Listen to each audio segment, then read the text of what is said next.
आज मैं आपको एक मज़ेदार कहानी सुनाने जा रही हूँ। किसी नगर में एक बूढ़ा चोर रहता था। 16 वर्षीय उसका एक लड़का भी था। चोर जब ज़्यादा बूढ़ा हो गया तो अपने बेटे को चोरी की विद्या सिखाने लगा। कुछ ही दिनों में वह लड़का चोरी विद्या में प्रवीण हो गया। दोनों बाप बेटा आराम से जीवन व्यतीत करने लगे।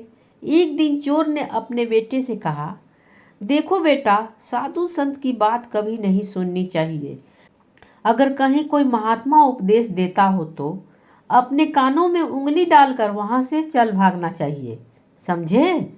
हाँ बापू, समझ गया। एक दिन लड़के ने सोचा, क्यों न आज राजा के घर पर ही हाथ साफ कर दूं। ऐसा सोचकर उधर ही चल पड़ा। थोड़ी दूर जाने के बाद उसने देखा कि रास्ते में बगल में कुछ लोग एकत्र होकर खड़े हैं। उसने एक आते हुए व्यक्ति से पूछा, उस स्थान पर इतने लोग क्यों भीड़ जमा किए हुए हैं? उस आदमी ने उत्तर दिया, वहां एक महात्मा उपदेश दे रहे हैं। यह सुनकर उसका माथा ठनका। उसका उपदेश नहीं सुनूंगा, ऐसा सोचकर अपने कानों में उंगली डालकर वो वहां से भाग निकला। जैसे ही वहां भीड़ के निकट पहुंचा, एक पत्थर से ठोकर लगी और वह गिर गया। उस समय महात्मा जी कह रहे थे, कभी झूठ नहीं बोलना चाहिए। जिसका नमक खाए उसका कभी बुरा नहीं सोचना चाहिए। ऐसा करने वाले को भगवान सदा दुखी बनाए रखते हैं। यह दो बातें उसके कान में पड़ी।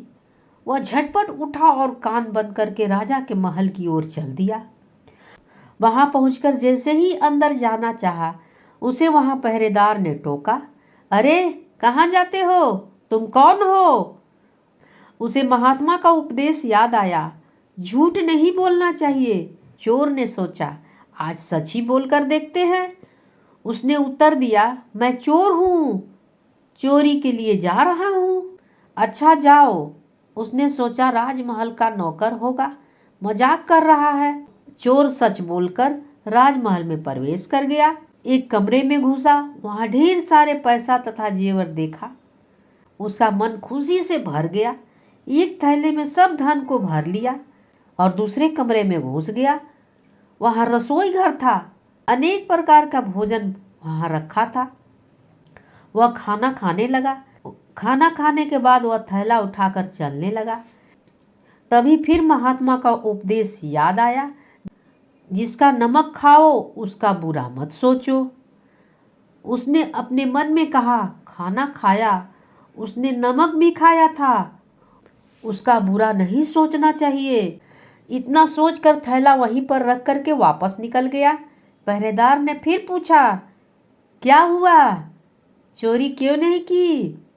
देखिए, जिसका नमक खाया है उसका बुरा नहीं सोचना चाहिए।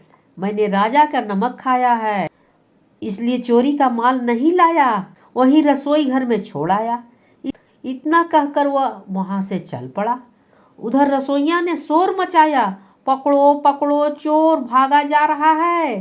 पहरेदार ने चोर को पकड़कर दरबार में उपस्थित किया। राजा के पूछने पर उसने बताया कि एक महात्मा के द्वारा दिए गए उपदेश के मुताबिक मैंने एक पहरेदार के पूछने पर अपने को चोर बताया, क्योंकि मैं चोरी करने आया था।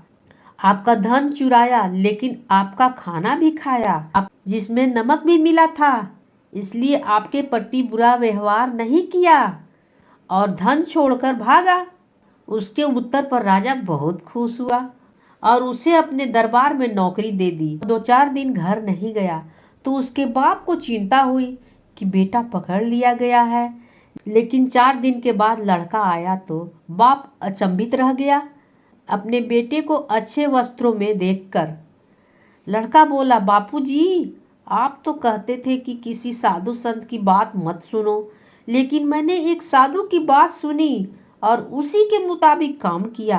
तो देखिए सच्चाई का फल, मुझे राजमहल में अच्छी नौकरी मिल गई है। अब मुझे क्या चाहिए? मुझे चोरी करने की अब आवश्यकता नहीं है। अब मैं राजमहल में नौकरी करूँगा और मुझे वहीं से पैसा मिलेगा। कहानी होती है समाप्त।